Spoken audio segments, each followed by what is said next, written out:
Приветствую всех на своем канале после долгого перерыва. Не играл я прямо очень давно в КАМ. Вот вернулся в ноябре 22 года. Поучаствовал в турнире по 60 ПТ вместе и покомментировал. Вот, собственно, записи моих комментирований вы могли видеть на этом YouTube-канале.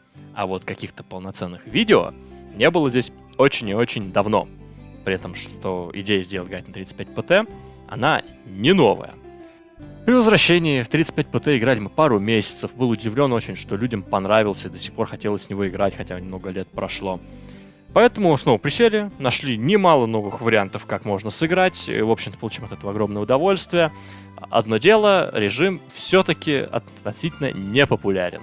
Стоило вот, например, мне перестать создавать лобби на 35 ПТ, из-за подготовки к турниру на 60. И, в общем-то, больше никто и не создает.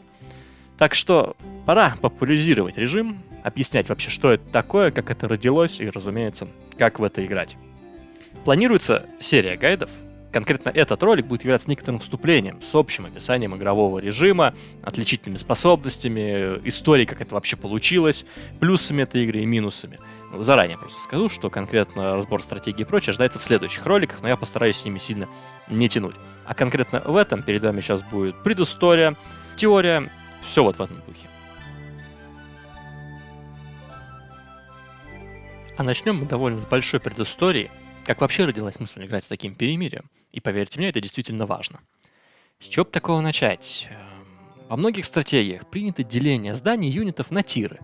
Вот уровни, градации, в общем-то, принято называть их тирами. Стартовых и самых базовых юнитов обычно принято называть тир 1, в стратегиях. Так как, например, в коллекционных карточных играх первый тир самый сильный. А в стратегиях наоборот, первый самый слабый стартовый. Не суть. А дальше они идут по возрастающей. Обычно в других РТС, в Старкрафте, Dawn of War и, возможно, в многих других, повышение тира идет в процессе игры, непосредственно не только в постройке города, но и битвы. И возвышение этого тира происходит, когда позволяет экономика для того, чтобы получить, в общем-то, доступ к более крутым юнитам. В КАМе можно, в общем-то, выделить 3 тира в версии 6.7.20. Первый тир – самый стартовый, в нем есть ополченцы и вышки. Во втором тире появляются железные войска, а в третьем – кожаные. Хоть кожаные юниты и не сильнее железных 1 на 1, в третий тир они отнесены по двум причинам. Во-первых, они берут своей многочисленностью и бесконечностью производства, не считая золота. А во-вторых, если мы берем стройку, начиная с одного склада, не имея более никаких других зданий, железные войска в подавляющем большинстве случаев на поле могут появиться намного раньше, чем кожаные, так как для кожаных требуется очень большая, длинная цепочка производства. И именно поэтому железные войска я и отношу ко второму тиру. Кони находятся где-то на стыке, но про это, в общем-то, сильно позже. Также должен сказать, что в бета-версии, в которой есть муниципалитет, вклинивается еще один тир между первым и вторым. Таким образом, в сумме их там 4. Но для этого ролика запомним информацию про 3 тира. Как я уже сказал, во многих других РТС такого понятия, как перемирие, его не существует в принципе. Игра там идет с нулевой минуты, с нулевой секунды, вы развиваетесь, играете на первом тире, находите момент для улучшения, расширяетесь, усиливаетесь до второго, и таким образом, пока не придете к победе. Может быть, вы победите на первом, может быть, вам для этого нужно будет пройти обязательно путь до третьего, четвертого, в зависимости от игры. Неважно. Главное, что вы развиваетесь во время игры. А перемирие же — это уникальная для КАМа черта, которая очень удачно вписалась в игру, но если вот подумать с точки зрения геймдизайна, перемирие — это костыль, по той причине, что война с нулевой минуты в КАМе работает крайне плохо. По двум причинам. Первая причина состоит в том, что в КАМе нет какой-то системы защиты горожан, а боевая система завязана на случайности. И это сильно ощущается, когда вы играете совсем небольшими группами войск, там, например, от 1 до 5 юнитов. Из-за чего сражение между, скажем, 3 ополченцами может закончиться в сухую в пользу одного игрока. После чего, в общем-то, эти 3 ополченца могут спокойно снести город, не встречая никакого сопротивления со стороны противника. И если вот эту первую проблему можно решить как-то картоделами, например, поставив пару защитных вышек на самом старте, возможными скриптами, к примеру, рынок заблокировать на старте и разблокировать его где-нибудь там минуте на 40-й, чтобы все не забудить там в кожаные доспехи, не суть. То вот со второй проблемой все грустнее. А проблема заключается в том, что первый тир в КАМе представлен только ополченцем, одним типом юнита, и одним строением, вышками. Что, согласитесь, скучно, ведь вы как бы не можете более ничем играть, только ополченцами и защищаясь вышками. А войска второго тира у вас не могут, скорее всего, появиться никак раньше 25-й минуты, а в реалиях игры без перемирия не появятся они у вас на 25-й минуте никогда в жизни, потому что вам нужно поддерживать жизнеспособность на первом тире, то есть продолжать спамить ополчение, сделать выплавку золота, а лучше несколько, строить вышки и, в общем-то, хоть как-то дальше продолжать игру. Потому что если вы это все не сделаете, ополченцы вас просто снесут. И даже бета здесь не полностью решает эту проблему, хоть она и добавляет более ранний новый второй тир, юнитов из муниципалитета, это все равно не меняет конкретно первый тир, в котором есть только ополченцы и вышки. Но хотя бы этот самый второй тир с новыми отрядами, в общем-то, основным камовским принципом камень, ножницы, бумага наступает раньше. И это, в общем-то, хорошо. Но игры без перемирия вовсе, по моим прогнозам, все-таки не ожидается. Таким образом, даже если сделать 0 ПТ режим сбалансированным, сделать его интересным, к сожалению, не получается. Привычное всем перемирие в 60 минут или любое перемирие выше по факту уже является сражением игроков с максимальным готовым третьим тиром юнитов.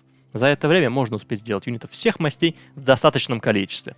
Причем, как показала практика, прежде всего турнирная, на 60 ПТ в 6.7.20 сейчас крайне тяжело как-то зарашить противника при помощи какого-то особенного билда даже на открытой карте. Ведь в таком случае перевес у вас будет незначительным и быстро нивелируется в первые минуты после окончания ПТ. Это так, небольшое лирическое отступление. При этом выигрышной стратегией будет сделать отличную экономику и армию примерно к 65-70 минуте, имея хорошие, стабильные подкрепления. И небольшой промежуточный итог. Игры на первом тире в камень невозможны или унылы. Неважно, они все равно не играбельны. А игра сразу на готовом третьем тире, хоть и неплоха и довольно привычна, но тоже не лишена своих минусов. Впрочем, об этом позже. И, соответственно, как вы могли догадаться, 35 ПТ — это режим сражений, начиная со второго тира. Когда у вас уже есть возможность выйти в железные войска, но нет возможности сделать адекватные кожаные войска. В общем-то, именно это и лежало как основная идея, почему можно снизить перемирие в каме и сыграть непосредственно с такими настройками. А почему именно 35? Данное время оказалось на удивление подходящим, ведь сдвиги на 5 минут вообще в любую сторону кардинально меняют все.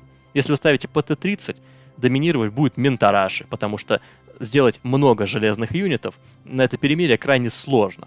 А если вы сделаете перемирие 40, выход в кожу станет уже практически никак не наказуемым, что очень близко, в общем-то, к битве на третьем тире. Соответственно, все стратегии будут, опять же, сдвигаться в сторону жадности, попытки как можно быстрее разогнать производство кожи. Так что теперь, после всей предыстории, вот с этой информацией можно спокойно переходить к деталям самого режима.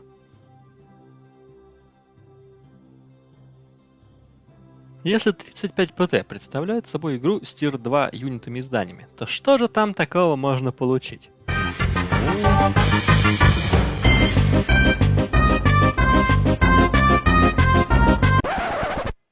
Ладно, так тоже можно, если что.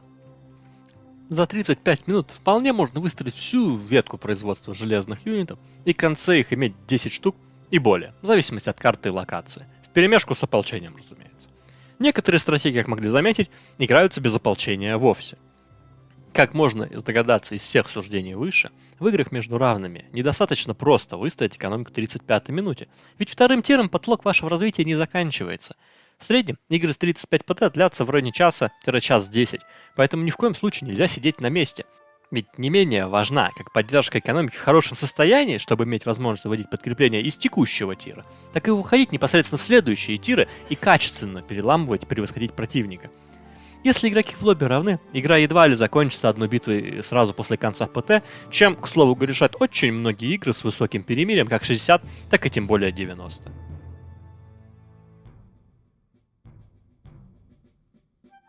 Первым, очень большим плюсом 35 ПТ является разнообразие стратегий. 60 ПТ страдает от однообразия безбалансных патчей, зачастую имеет очень схожую стройку для всех текущих метовых, адекватных, конкурентоспособных стратегий. С некоторыми точечными ответвлениями, разумеется, но в результате которых так или иначе получается приблизительно схожая по составу армия. Среди реально рабочих стратегий на 35 ПТ можно выделить стандартную стратегию через ополчение плюс железо, которая в свою очередь делится на два типа – с арбалетами или с пиками. Фулл железо через два кузня.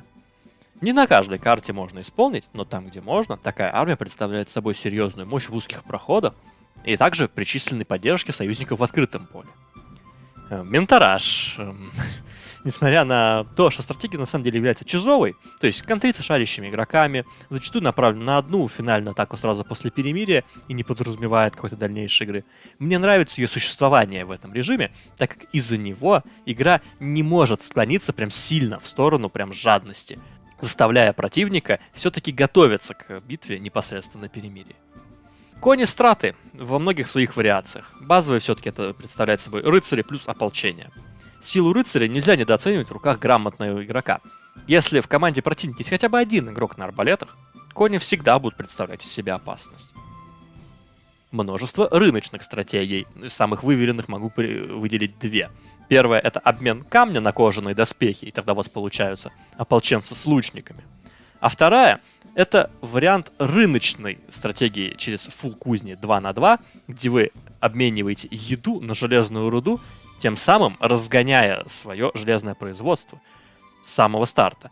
Но не стоит забывать, что эта стратегия не является all-in'ом, так как после этого она продолжает жить и уводить подкрепления еще очень-очень долгое время. Ну и, конечно, куда же обойтись без жадных вариантов от обороны с выходом в ранние свинарники, чтобы все-таки попытаться как можно раньше достигнуть того самого 3-го тира. Подробности стратегий ожидайте в специальных видео для каждой из них, которые выйдут на канале позже. То, что я выше перечислил, это только состояние города и армии к 35-й минуте. Многие из этих стратегий мало того, что имеют каждая свой собственный особенный билд города, отличающийся друг от друга, так еще и имеют и разное дальнейшее развитие, которое зависит от карты, от локации и от текущего положения в игре. Ну, то бишь состояние экономики, армии, кто кого пронес, не пронес и так далее. При этом не отменяя своих локальных нюансов. К примеру, время построения фермы может меняться в зависимости от плейстайла игрока. И главная особенность, на данный момент ни одна из этих стратегий не может назвать себя доминирующей над другой во всех смыслах. Зачастую они вообще хорошо работают во взаимосвязи друг с другом. И это все было перечислено без учета муниципалитета из беты, который очень сильно влияет на 35 ПТ, открывая еще больше различных вариантов отыгровки. Это, если что, я первый плюс только что перечислял. Второй плюс — это более активная динамическая игра. Малое количество юнитов побуждает не стоять на месте, а идти реализовывать даже самое небольшое численное преимущество, к примеру, в 5-7 юнитов, которое может стать сигналом для атаки в удобной позиции. Но стоит помнить, что вышки, которые на 60 ПТ имеют довольно слабую роль, на 35 подобные преимущества могут спокойно нивелировать, а из-за этого вытекает третья особенность и жирный плюс, что игра зачастую и не заканчивается после одной драки, как это часто, увы, случается на 60 ПТ. Если на определенном этапе игры сил обеим команд недостаточно для завершения игры, она будет продолжаться. И начнет влиять сила экономик, кто как справился с голодом, кто какие сделал улучшения и так далее. В то время как уже из третьего пункта вытекает следующий, что необходимо продолжать активную застройку после окончания перемирия, чего опять же в том же 60 ПТ нынче очень встречается редко, а слив строителей — довольно распространенная практика, чтобы они просто не ели больше еды. При этом для одновременной стройки и битвы нужно определенное умение, нужно умудриться за всем успеть. И это, в общем-то, еще один небольшой плюсик к скиллозависимости. И как некий частный случай, 5-й плюс. Даже заход в город, повреждение экономики, даже снос казармы не является приговором в командной игре. Поверьте мне, переворачивалось и вытаскивалось и не такое. И все же, несмотря на все плюсы режима, все-таки минусов он не лишен. Самый главный, как с моей точки зрения, минус — это придирчивость, привередливость к формату игры. Самый предпочтительный — это игра 4 на 4, ведь там в себя раскрывают все каждые стратегии. Игра становится интересной и динамичной. 3 на 3 все еще вполне играбельно и интересно, но уже не так, немножко хромает разнообразие стратегий, например, тех же коней применять уже намного тяжелее. А вот 1 и 1 и 2 на 2 явно теряют в разнообразии стратегий и в динамике игры. А это, в общем-то, первые два перечисленных плюса 35 ПТ. Впрочем, касаемо малых форматов, 1.1 и для 60 ПТ весьма специфическое зрелище, на котором уже начинают играть совершенно, наверное, непривычные и некоторым неприятные особенности, как то, например, более поздний вывод войск, чтобы противник раньше заголодал, и все в этом духе. Вторым минусом, с моей точки зрения, является более высокий порог вхождения и требования по скиллу. Не потому, что 35 ПТ играть сложнее, чем 60 или любой ПТ выше, а просто потому, что если слабый игрок за 90 минут или за 60 может вывести хоть какую-то армию и поиграть на равных с другим игроком, который вывел точно так же. За 35 минут, если человек играет плохо, скорее всего, не выведет он ничего. А следовательно, об какой-то интересной игре речь, к сожалению, не идет. Третий же минус, с моей точки зрения, в том, что процесс стройки города, он менее искушенный, чем на 60 ПТ или на бомб-перемирии выше. И вот после того, как я поиграл в турнир 60, я это вот понял отчетливо. Это даже не то, чтобы полностью минус, но скорее как неоднозначная особенность. Если на 60 ПТ или уж тем более на 90 искусство — это построить хороший город, чтобы параллельно развить все ветки производства, чтобы здания стали органично, чтобы хорошо работала логистика. Как часы с минимальными издержками работает город, делает товары, поставляет нужные припасы, делает подкрепления и так далее, то 35 ПТ, наоборот, имеет цель стройки как можно побыстрее достичь в нужные тайминги, открыть несколько веток развития и с этого как-то играть. А эргономикой зачастую пренебрегают в пользу как раз-таки этих самых таймингов. Поэтому стройка на 35 ПТ все-таки не такая искусная. Но не забываем пунктик про то, что это компенсируется гораздо более интересными драками, с моей точки зрения. Четкого итога по ролику не будет, ведь этот ролик все-таки представляет из себя вступление перед всеми остальными. Цель конкретно его — в общем описать 35 ПТ как режим. А на фоне, если что, все это время была игра на 35 ПТ, которая продлилась 2 часа 18 минут. Внизу в описании я оставлю архив с проверенными надежными картами на 35 ПТ, которые могут играть, в общем-то, как те, кто считает, что умеют хорошо строить города, так и вот больше новички, что-нибудь попроще. Что ж, на этом, в общем-то, можно и закругляться.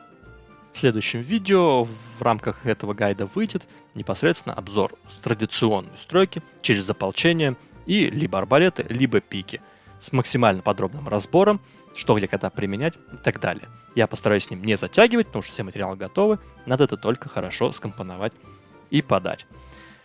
Что ж, до встречи, жду вас.